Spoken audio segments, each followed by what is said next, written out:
नमस्कार, मीरा स्टारचे रेसिपी मराठीमध्ये तुम्हा सर्वांचे खूप खूप मनापासून स्वागत। आज आपण आरोग्यासाठी लाभदायी अशी कुरकुरीत आळूची किंवा चमकुऱ्याची पानाची कुरकुरीत भजी करणार आहोत। चला तर मग कशी करायची ते आपण पुढे पाहूया।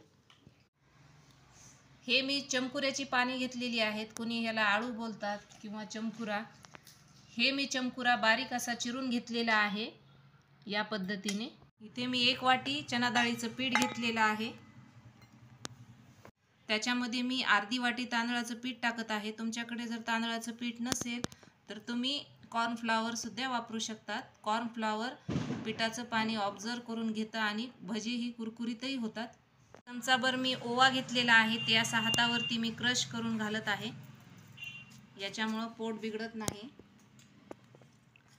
त्याच्यानंतर 2 चमचे आपण लाल चटणी टाकून घेऊयात, तुम्ही तुमच्या आवडीप्रमाणे तिखटाचा वापर करा।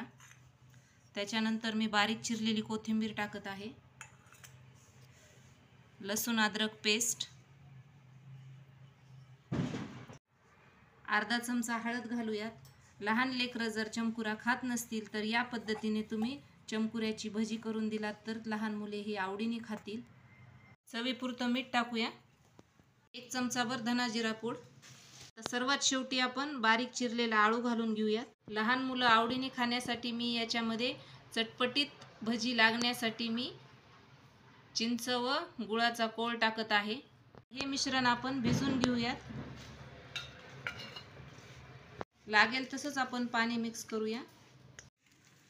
चमकुरा खाल्ल्यानंतर घशामध्ये खवखव होते, त्याच्यामुळे आपण याच्यामध्ये चिंच गुळाचा वापर केलेला आहे। आणि दुसरी गोष्ट म्हणजे लहान लेकरं हे आवडीनेही खातात। चिंच गुळामुळे भज्याची चव ही चटपटीत लागते। सर्वात शेवटी आपण 1 चिमूटभर सोडा टाकून घेऊयात। ह्या मिश्रणामध्ये परत एकदा आपण मिक्स करून घेऊयात। मिश्रण हे इतपतच आपल्याला घट्टसर ठेवायचं आहे, जास्ती पातळ करायचं नाही, जेणेकरून भजी ही तेलकट होणार नाही। मिश्रणामध्ये मी थोडेसे तीळ टाकत आहे। इकडे मी गॅसवरती तेल गरम करत ठेवलेलं आहे। हे तेल मी कडकडीत गरम केलेलं आहे। आता त्याच्यामध्ये छोट्या छोट्या साईजची आपण भजी टाकून घेऊयात।